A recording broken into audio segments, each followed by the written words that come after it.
Mirëmbrëma të gjithëve dhe mirë se erdhët. Ju përshëndesim drejt për drejt nga studioja 2 CNN. Gjatë këtij edicioni do të ndiqni.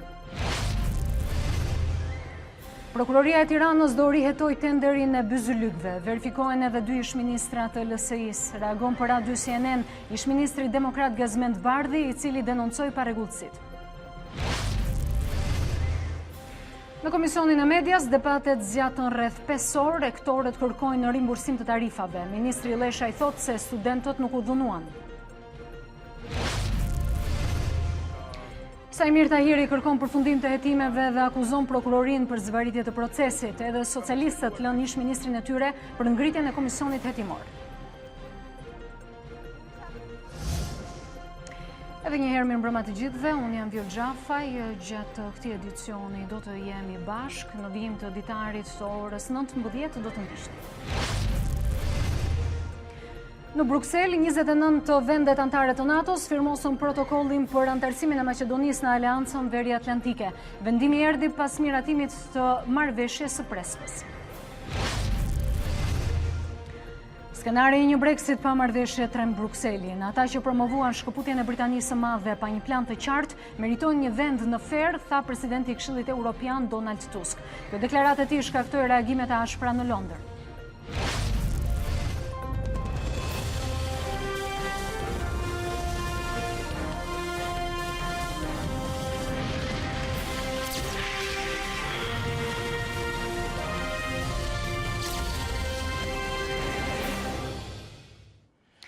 Ne do të vijojmë gjërësisht me materialet e përgatitura. Abuzimi me tenderat ka çuar në pranga 4 ish-zyrtar të Ministrisë së Drejtësisë.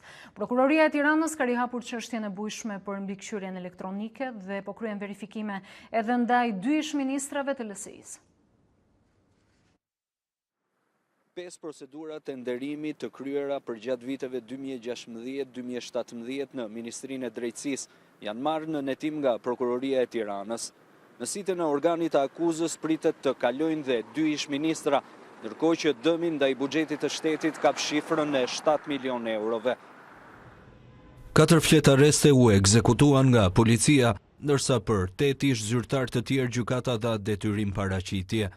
Prokuroria zbuloi abuzimet në tendera, ndërsa veç 12 zyrtarëve që janë në netim dhe për të cilët është dhënë mas sigurie, ka nisur verifikimi dhe për 14 ish-zyrtar të tjerë, të cilët pritet të merren në pyetje.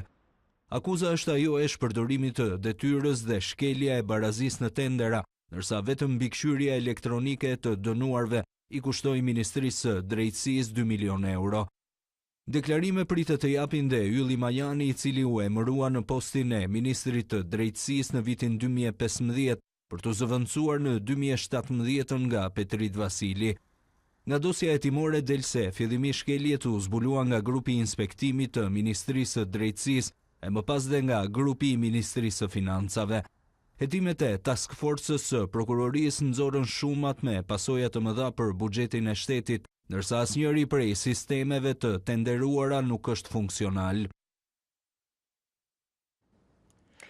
Gazmend Bardhi, ish-ministri teknik i Drejtësisë, në 2017 konstatoi parregullsitë në tenderin e byzylykëve, duke shndëruar në çështjen më të debatuar. Kjo në një kohë kur demokratët kishin disa ministra në qeverinë Rama. Në një reagim për A2 CNN, Bardhi deklaroi si në çdo detyrë që më është ngarkuar si ministri i Drejtësisë, kam punuar me përgjegjësi institucionale dhe ligjore për interesin publik. Për këtë rast dhe çdo parregullsi e shkelje që kam konstatuar, u jam drejtuar organeve kompetente deri te auditi i Ministrisë Financave dhe Prokuroria, u shpreh ish-ministri Bardhi.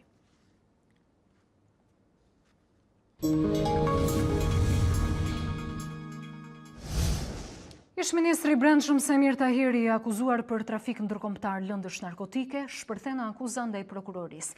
Tahiri kërkon pushim të hetimit ndaj tij dhe kërcënon se do të flasë duke paditur këtë padrejtësi. Ish-ministri i Brendshëm akuzon prokurorinë si trafikante të materialeve hetimore. Ish-ministri i Brendshëm Sajmir Tahiri u përball në gjykatën e krimeve të rënda me prokurorët që kërkuan sërish zgjatjen e hetimeve ndaj tij.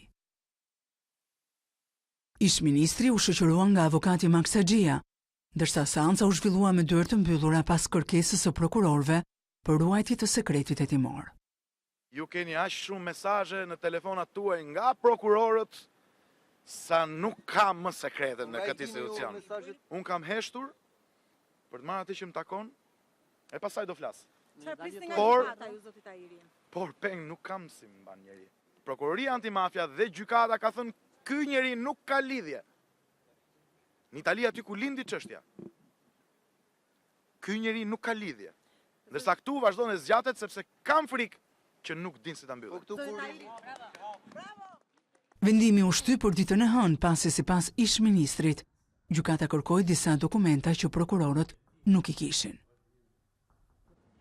Ndërkaq socialistët kanë kërkuar më tepër kohë para se të ngrihet komisioni hetimor Tahiri 2 dhe shkak janë bërë ndryshimet në objektin e hetimit. Pas konferencës së kryetarëve, Partia Demokratike akuzoi majorancën për zvarritje të hetimit. Ish-kolegët e tij socialist kanë vendosur ta lënë në pritje Sajmir Tahirin. Nga konferenca e kryetarëve ata nuk dolën të bindur për të ngritur një komision të ri hetimor Tahiri 2. Burimet nga majoranca i thanë aty CNN se ata janë parimisht dakord me kërkesën e opozitës, por duan kohë që të njihen me të.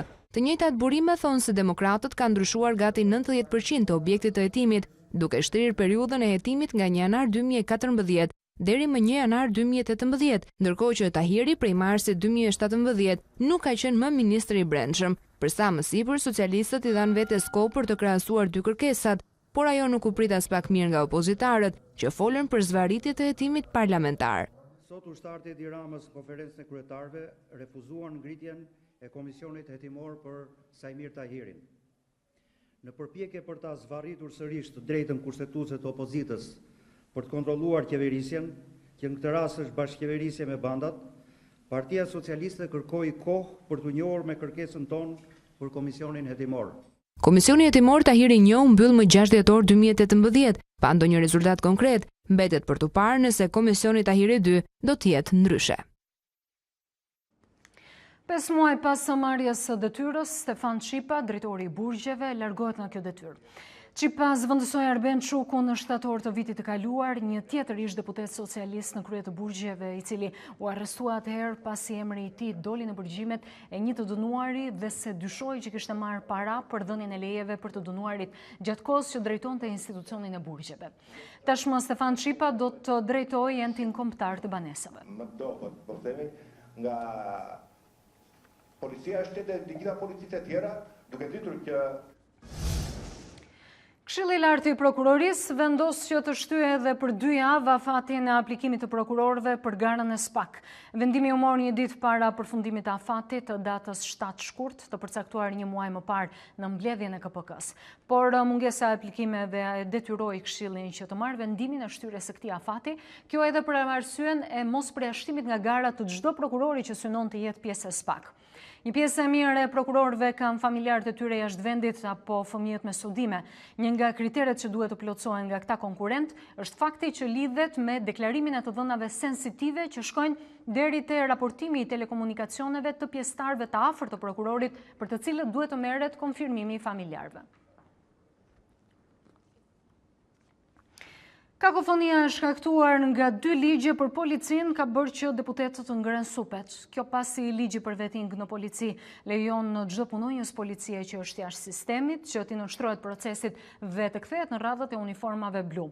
Por, ligji për policinë e shtetit, miratuar pak para largimit nga detyra të ish-ministrit të brendshëm Xhafaj, pengon rikthimin në polici të punonjësve të cilët kanë 2 vjet jashtë sistemit.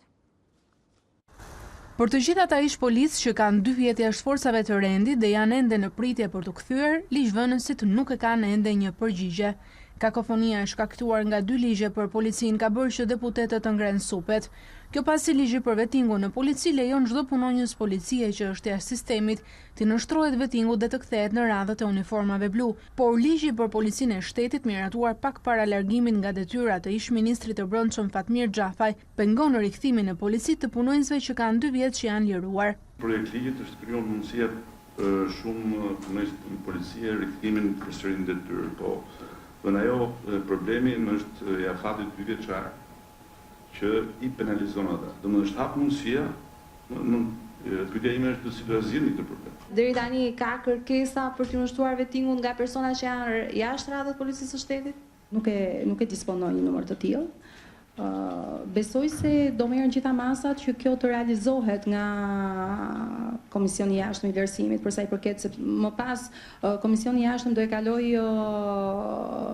fazën e vetë me gradat e larta të vlerësimit dhe më pas do ngrihen komisionet përkatëse, komision qendror që do shtrihet për të marrë në vlerësim të gjitha kërkesat formularët e deklarimit nga punonjësit. Bëhet fjalë për rreth 850 policë të liruar me ose pa të drejtë, të cilët mund të aspirojnë për të kthyer në radhët e uniformave blu. Megjithëse i trumbetuar fort dhe i mbështetur nga ndërkombëtarët, ligji për vettingu në polici me largimin e Fatmir Xhafaj ka mbetur peng i procedurave. Para deputetëve të mazhorancës sheheta se komisioni prej 15 antarësh që do të kalojnë në filtr 11.000 punonjës të policisë do të nisë punën në javën e ardhshme, por më parë antarët e tij duhet të nënshtrohen trajnimit.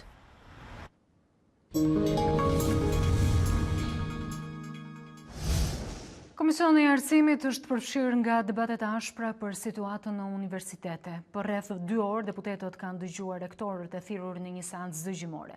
Shqetësimi i tyre mos rimbursimi nga qeveria i tarifave të ulura për studentët. Debatet kulmuan në pjesën e dytë të komisionit, ku ishte thirrur ministri i Brendshëm. Pavarësisht akuzave, Sandër Leshaj deklaroi se policia nuk e shkeli ligjin ndërhyrjen në universitete me kërkesën e drejtuesve. Universitetet publike i kërkojnë qeverisë rimbursimin e tarifave të reduktuara për studentët. 6 rektorë të thirrur në një seancë dëgjimore në Komisionin e Edukimit kanë pasqyruar situatën në institucionet e tyre pas protestës së madhe, ndërsa shqetësimi përbashkët ishin paratë e pa kompensuara nga qeveria pas uljes së tarifave të shkollimit. Besojmë ato që na kanë premtuar për që do financohen bursat edhe këto ulja e parave, por deri tani nuk na kanë ardhur sepse faktikisht nuk kanë dalë akoma. Ne kemi vetëm studentë që fitojnë bursë në Universitetin e Mjekësisë ka 1006. Unë kam kërkuar që është domosdoshme të rritet buxheti për arsimin e lartë. Ndërsa rektori i Universitetit të Tiranës, Mynur Koni, vë në qendër të sulmeve dhe akuzave nga kryeministri Rama, deklaroi problemet me ligjin e arsimit të lartë, me vendimet e qeverisë dhe u shpreh në mbështetje të protestës së pedagogëve. Universiteti i Tiranës ka një buxhet për sa i përket mbulimit të pagave shumë të vogël që mbuloi me pagat në falje me tarifat e studentëve dhe kanë kërkuar në këtë komision që të mbulohet 100% nga buxheti i shtetit, gjë e cila nuk është bërë në buxhetin që na ka ardhur vazhdimisht. Si rektori i Universitetit të Tiranës, të gjithë qendrimet e asambleve i mbështes plotësisht. Mynur Koni sqaroi dhe akuzat për tenderat, duke thënë se ligji këtë kompetencë nuk ja jep më as rektorit dhe as dekanit. Pas debatesh mes deputetëve, rektori i arteve kërkoi zbatimin e ligjit, veçanërisht në pikën për statusin e universitetit që drejton. Kastrio Çaushi kishte një kërkesë edhe ndaj deputetëve. Bëhuni bashkë ju që ne të mund të ecim më mbar.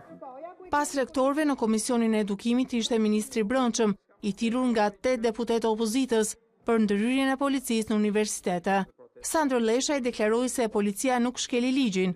Ndërhyrja e saj u bë me kërkesën e drejtuesve të universiteteve. Vetëm një rast tek Fakulteti Ekonomik kur policia e shtetit ka shkuar aty e thirrur nga 2 burime, nga drejtuesi i universitetit, nga administratori i universitetit dhe nga policia private e cila ka detyrë të ruajë rendin e sigurinë e brendshme në godinë e cila paguhet nga vetë universiteti. Sipas gjykimit ton, policia nuk ka konsumuar asnjë shkelje ligjore. Pas 5 orë debatesh dhe diskutimesh për situatën në universitete, komisioni do të vijojë ditën e premte, seanca dëgjimore me pedagog dhe student. Ministri i Brendshëm Sandër Leshaj ka dhënë sqarime dhe për ngjarjen e Kavajës. Sipas tij, policia kishte dieni për ngjarjen para se ajo të bëjë publike. Ministri Leshaj deklaroi para deputetëve në Komisionin e Edukimit se në momentin që policia ka marrë informacion, menjëherë ka ndërhyrë duke arrestuar dhunuesit. Ministri e cilësoi një ngjarje kriminale dhe të neveritshme. Policia e shtetit ka reaguar në çastin 0 dhe personat janë shoqëruar, pa janë arrestuar në moment përpara se sa kjo çështje të bëhet publik. Por policia e shtetit nuk ka ndërmarrë hapa për t'i bërë publicitet kësaj gjëje të shëmtuar, të neveritshme, kriminale, me mesazhe shumë të ulta për gjithë shoqërinë tonë. Dhe duhet të jemi të qartë që policia e shtetit është e fundit në radhë përballë një vepre të tillë e cila na bën ndjemi keq si shoqëri. sepse nuk është policia që e bërë atë. Policia ka bërë reagimin, po reagimi i saj, ju mund të bëni komision hetimor po desh. Sigurisht. Një ditë në javë, studentët dhe pedagogët e Fakultetit të Histori i Filologjisë do të braktisin auditorët. E ky ishte vendimi i Asamblesë së Pedagogëve, të cilët kundërshtojnë ligjin e arsimit të lartë, duke ju bashkuar kërkesave të studentëve. Këtë javë nuk do të ketë mësim në Fakultetin e Histori i Filologjisë, ndërsa një ditë të çdo jave auditorët do të braktisen prej studentëve dhe pedagogëve. Këta të fundit thirrën asamblen ku u mor dhe vendimi. Para mbledhjes, synimi mbetej ligji i arsimit të lartë. Ne jemi të gjithë mendimit që po themi këto që ndodhen ishin thjesht pasoja të asaj që u mboll me ligjin për arsimin e lartë. Dhe pastaj aktet nënligjore që mbështeten aty provuan që nuk kishin efikase. Në kohën kur pedagogët diskutonin në sallë, në korridor studentët vjonin për placjet, të ndarë në dy grupe, pro dhe kundër mësimit.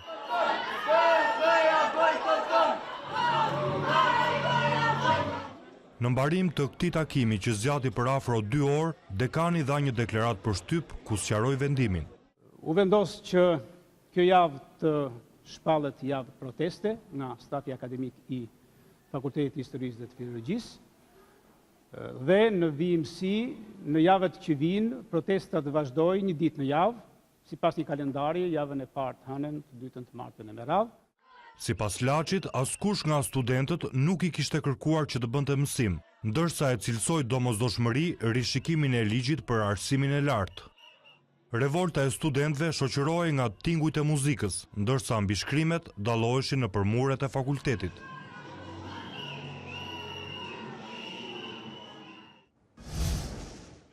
Prodhimi më i ulët i energjisë elektrike ka sjellë një ngadalësim të ekonomisë shqiptare gjatë muajve të fundit të 2018-s.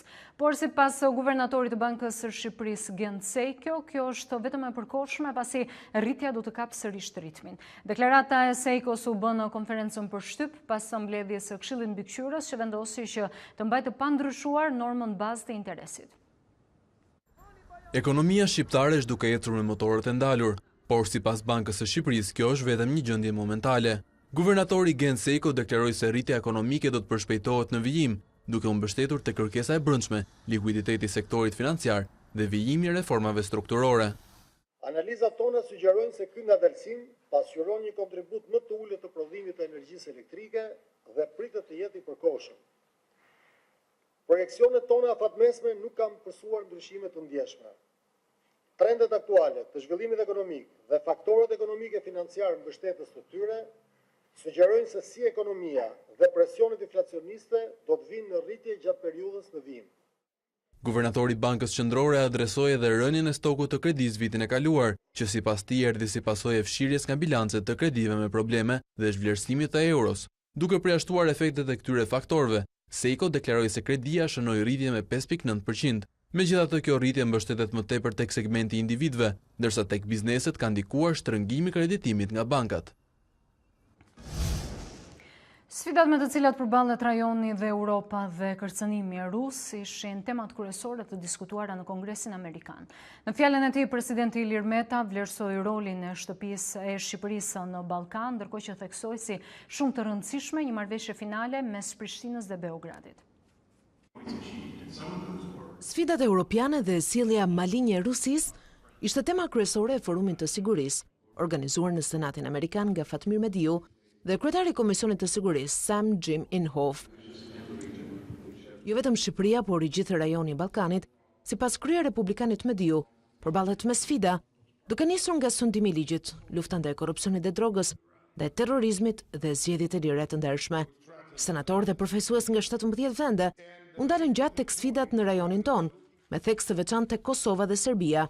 Presidenti i Shqipërisë Ilir Meta dha një mesazh të qartë, teksa nxit Prishtinën dhe Beogradin drejt një marrëveshje finale.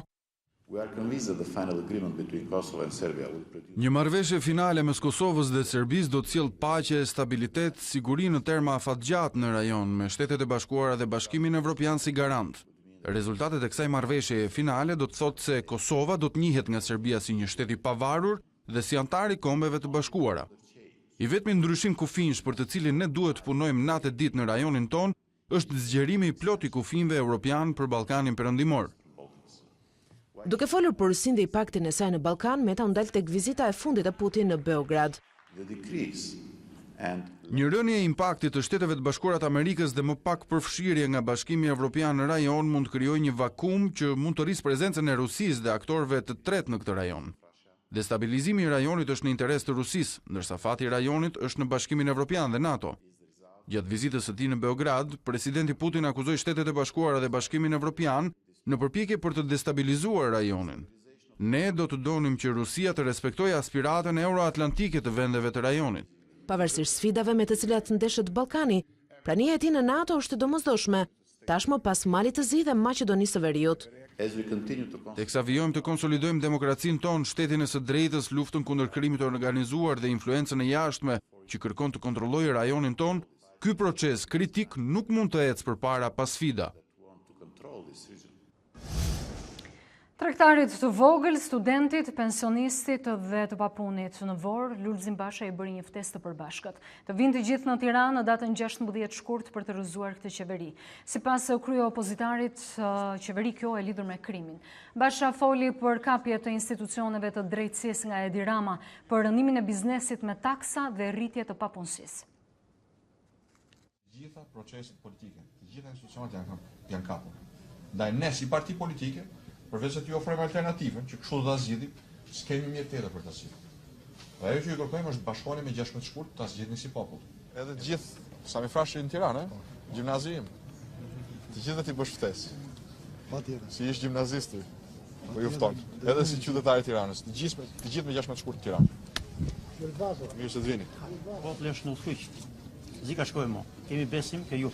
Faleminderit shumë. Nëse do ta bëni, do ta shpëtoni këtë popull. Me 16 shkurt nuk do t'jetë një ditë e zakonshme proteste, as një protestë si gjithë protestat. Do t'jetë dita kur bashkimi më i madh i shqiptarëve, që nga dita e parë e pluralizmit, do t'i japi fund dhe do deklaroj fundin e qeverisë bandite të Edi Ramës.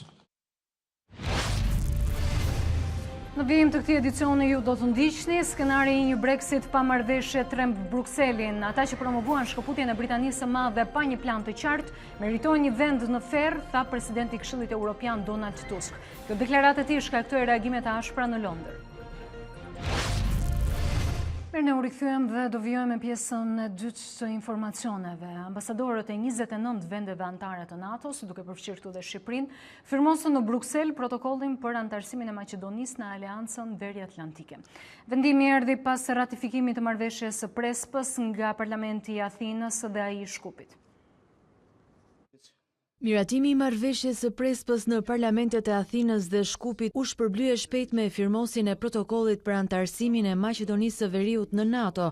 Në ceremoninë e nënshkrimit ishin të pranishëm 29 ambasadorët e vendeve anëtare, e gjithashtu ministri i punëve të jashtme të Maqedonisë, Nikola Dimitrov.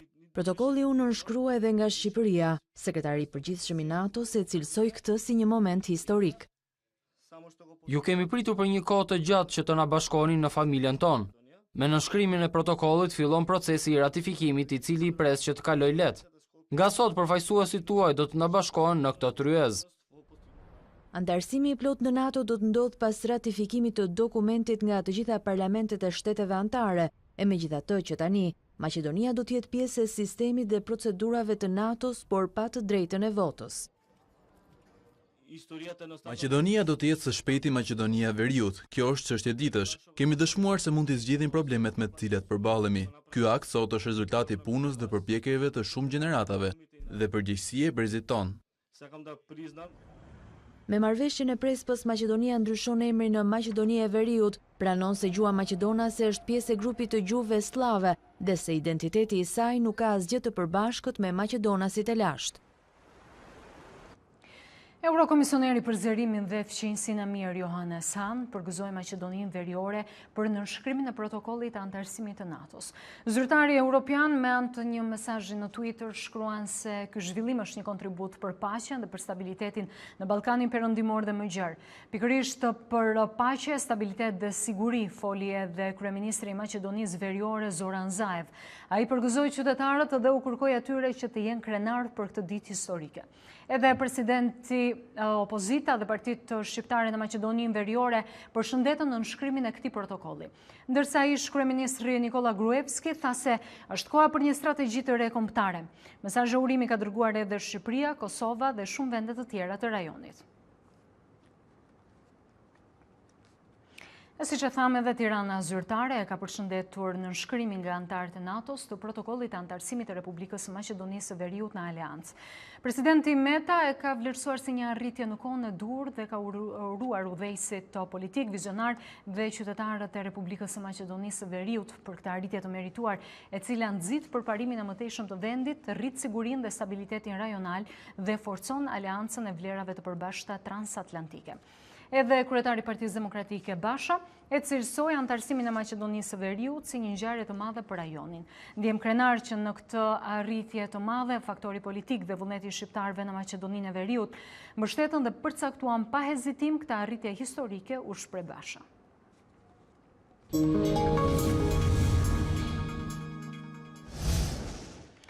Zëdhënësja e Komisionit Evropian, Maja Koçiančić, tha se agenda e çështjeve që do të diskutohen mes Prishtinës dhe Beogradit nuk përcaktohet nga Brukseli. Reagimi erdhi pas raportimeve në media se Bashkimi Evropian ka kërkuar përfshirjen e çështjes së Trepçës në dialog. Agendën e çështjeve që do të diskutohen në bisedimet mes Prishtinës dhe Beogradit nuk e përcakton Bashkimi Evropian, por vetë palët, kështu ju përgjigj Brukseli raportimeve në mediat e Kosovës se BE ka kërkuar përfshirjen e çështjes së Trepçës në bisedime. Zëdhënësja Maja Koçiančić u shpreh. Brukseli si ndërmjetësues ka qenë gjithmonë i qartë se agenda e dialogut vendoset nga Prishtina dhe Beogradi. Ne nuk komentojmë për pikat që ata duan të diskutojnë. Ato sjellin në tryezë çështjet që konsiderojnë të hampura dhe duhet të pajtohen nëse do të diskutojmë për secilën çështje në mënyrë që të arrihet një marrëveshje ligjërisht e detyrueshme. Mëtej në deklaratën e Koçiančić thuhet se BE nuk dëshiron që të importojë mosmarrëveshjet në rajon, së bashku me destabilitetin që ato bartin me vete. Komentet e zëdhënëses së shefes për politikën e jashtme Federica Mogherini vijnë një ditë pas takimit të bashkëkryesuesve të ekipit shtetëror për dialog, Shpend Ahmeti dhe Fatmir Limaj me diplomat në Bruksel. Takimi u zhvillua pa njoftimin e mediave dhe nuk u lëshua asnjë deklaratë. Brukseli e cilësoi si konstruktive punën e ekipit negociator të Kosovës. Ata që promovuan Brexit pa një plan të qartë do të kenë një vend të veçantë në Ferë, sipas presidentit të Këshillit Evropian Donald Tusk. Zyrtari i lartë evropian tha se detyra kryesore është shmangja e largimit të Britanisë pa marrëveshje.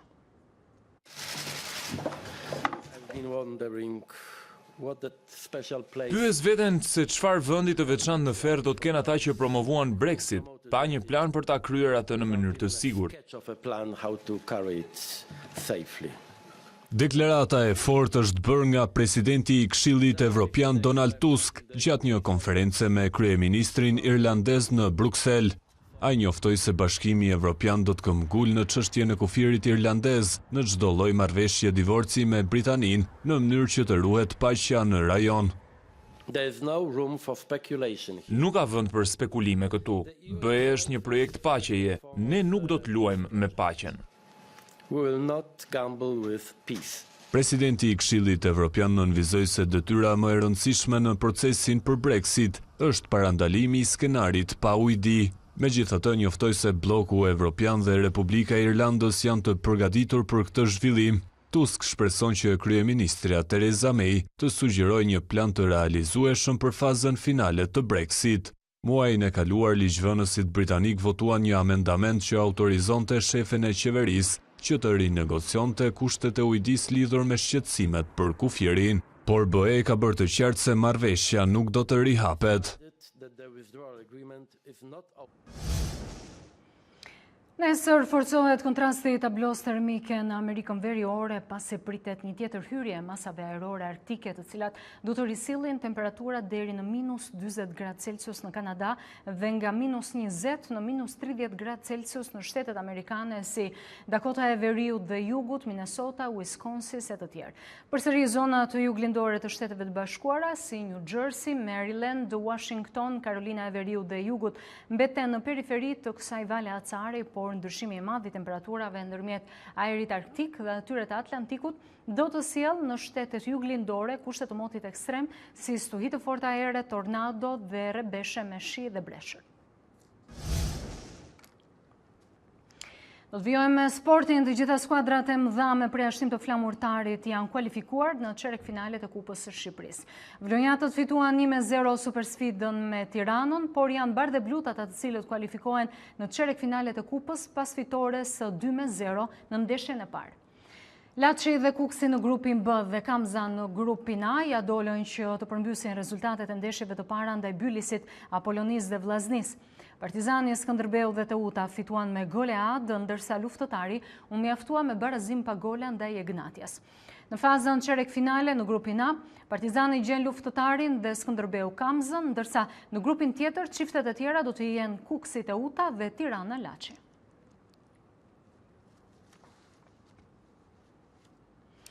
Trajneri flamurtarit Ilir Daja nuk i kurseu fjalët e ashpra ndaj arbitrave për episodet që sistematikisht po dëmtojnë skuadrën vlonjate, ndërsa drejtuesi i Stolit të Tiranës, Ardian Mema, i gëzohet fitores. Ne do të dëgjojmë atë se çfarë kanë thënë trajnerët pas ndeshjes më të rëndësishme të Kupës. Ajo që vazhdon brenda 4 ditëve e përsëritur është gjykimi në dëm të futbollit, jo vetëm gjykimi në dëm Vlorës, por gjykimi në dëm të futbollit, sepse kur gjithë neve i mësojmë lojtarët që të kenë rritën në lojën e tyre, po të shikohet loja efektive në menaxhimin që bëjnë arbitrat është skandaloze. Neve në bazë të kuqes jemi munduar të menaxhojmë rezultatin, edhe kjo ka qenë edhe në pushim ndeshjes.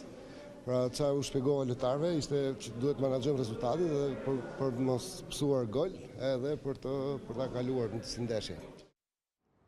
Ka ardhur momenti të njohim me situatën meteorologjike, do ju lëm me kolegen Tanja Porja. Përshëndetje të nderuar shikues të A2 CNN, jemi sërish së bashku për të njohur me kushtet e motit për ditën e nesërme në Shqipëri dhe rajon. Edhe nesër moti dominoret në Shqipëri kryesisht nga kthjellime dhe vranësira kalimtare, ndërkohë vranësira më të shpeshta dhe më të dukshme do të ketë në zonat lindore të territorit shqiptar, por pa mundur të gjenerojnë shira apo dëbor. Për sa i përket vlerave termike nesër, mëngjesi sjell një rënje me të paktën 3 gradë të vlerave termike, kur pritet që minimumi të zbresë në -3 apo -4 gradë Celsius, ndërsa mbeten konstante vlerat gjatë orëve të mesditës, duke bërë që maksimumi të qëndrojë 15 apo 16 gradë Celsius. Por çfarë do të ndodhë në kontinentin evropian për ditën e nesërme? Kthjellime dhe vranësira kalimtare vijojnë të dominojnë motin në pjesën më të madhe të sipërfaqes kontinentale të Europës, përjashtuar rreshje të pakta në zonat juglindore të kontinentit. Ndërsa një sistem i fuqishëm me vranësira dhe shira deri intensiv do t'i afrohet nesër Britanisë dhe zonave perëndimore të kontinentit, duke sjellë shira intensiv dhe stuhi të fuqishme të erës. Temperaturat nesër në kontinentin evropian ulen me 2-3 gradë në perëndim dhe në zonat juglindore, pra pikërisht aty ku kemi patur temperaturat të larta, por do të rriten temperaturat në zonat qendrore dhe në Europën verilindore, duke bërë sërish që maksimumi të variojë nga 22 në 25 gradë Celsius, kjo në Portugali dhe brigjet turke. Kjo ishte gjithçka e përgatitur në lidhje me kushtet e motit për ditën e nesërme në Shqipëri, rajon, por edhe në shkallë kontinenti. Mirupafshim. Ishte kolegja Tanja Porja me parashikimin e motit, ne kemi ardhur në fund, ju sjellim edhe një herë titujt kryesor. Prokuroria e Tiranës do rihetoj tenderin e byzylykëve, verifikime edhe ndaj 2 ish-ministrave të LSI-s. Reagon për A2 CNN, ish-ministri demokrat Gazmend Bardhi, i cili denoncoi parregullsitë. Sajmir Tahiri kërkon përfundim të hetimeve, akuzon prokurorinë për zvarritje të procesit, edhe socialistët e lënë ish-ministrin e tyre për ngritjen e komisionit hetimor.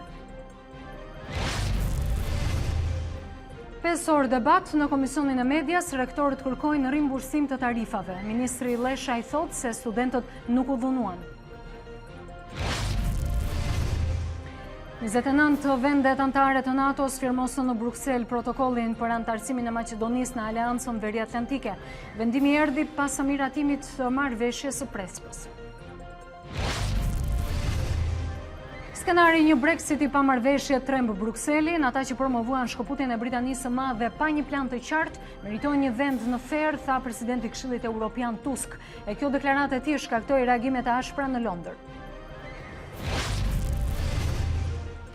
Luhet sonte në orën 21 El Clasico, përballja mes Barcelonës dhe Realit Madridit për Kupën e Mbretit. Te katalanasit rikthehet entuziazmi, rikuperon Lionel Messi, është gati të zbresë në fushë. Për të tjera informacione, klikoni edhe në faqen tonë të internetit a2cnn.com. Bashkë do të ndajemi këtu, faleminderit dhe natën e mirë.